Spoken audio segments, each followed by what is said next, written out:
आजादी का यह अर्थ है किसी प्रकार का बंधन, दबाव या नियंत्रण से मुक्त होकर अपने हक या अपनी मनमर्जी के अनुसार जीना।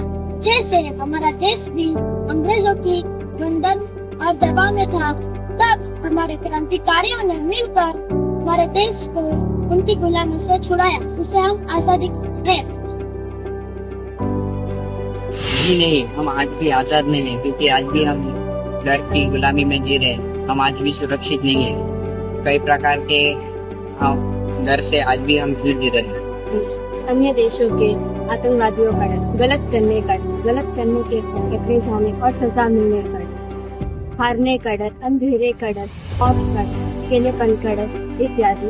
इसलिए हमें इससे यह समझाता हो कि हम आज भी डर की गुलामी में जी रहे हैं।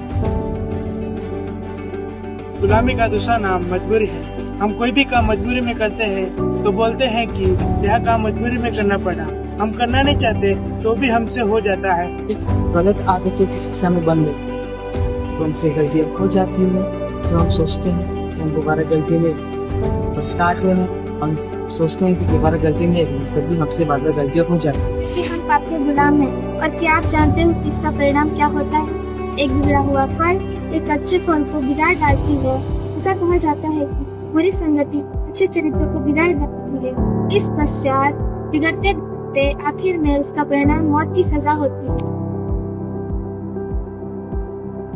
हम सब मौत से वाकिफ है कि शरीर से प्राण अलग हो जाने को हम मौत कहते हैं।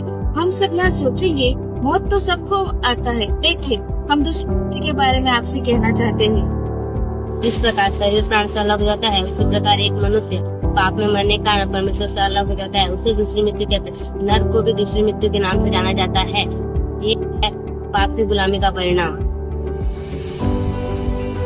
दूसरी मृत्यु से बचना चाहते हो, पाप की सजा से बचना चाहते हो, अपनी गलत आदत से बचना, डर की गुलामी से रिहा होना चाहते हो, अपनी सुरक्षा चाहते हो, तो आपके लिए हम सच्ची स्वतंत्रता का संदेशा लेके आए थे। यह सच्ची स्वतंत्रता आपके जीवन को सारी खुशियाँ और शांति से भर देगा। इसलिए आपकी भी जिम्मेदारी है कि आप सत्य को जानो और सत्य को में स्वतंत्र करेगा। यह सत्य और कोई नहीं, केवल यीशु मसीह है, क्योंकि यीशु मसीह ने कहा सत्य मैं हूँ। इसलिए जब तुम यीशु मसीह को जानोगे तो वह तुम्हें सब प्रकार की गुलामी से आजादी दे। यीशु मसीह केवल आजादी ही नहीं देता, परंतु आजादी में बने रहने की हर प्रकार की सामर्थ्य देता है, क्योंकि वो हमें छोड़कर नहीं जाता पर हमारे साथ हमेशा रहता है। इसलिए यदि वो हमारे साथ है तो डरने की क्या बात है। आपने अगर स्वतंत्रता पाई है तो आप दूसरों को भी स्वतंत्रता का जीवन जीने के लिए दे। हम दूसरों की गुलामी का कारण न बने, क्योंकि हम स्वतंत्र होने के लिए स्वतंत्र किए गए हैं। अतः हम स्थिर रहना है और दासत्व की गुलामी में फिर से नहीं छूते रहना है। मसीह से अलग रहकर हम स्वतंत्रता में बने नहीं रह सकते, नहीं तो फिर से हम डर की गुलामी में चले गए। इसलिए यीशु मसीह के पास आओ और वो सच्ची आजादी यीशु मसीह देता है। यीशु मसीह के पास आओ, यीशु मसीह को जानो, यीशु मसीह के ऊपर विश्वास करो, पापा की गुलामी से आजादी पाओ, डर की गुलामी से आजादी पाओ, दूसरा मृत्यु की गुलामी से आजादी पाओ। यीशु मसीह आपके साथ है। यीशु मसीह खुशियों से भर देता है।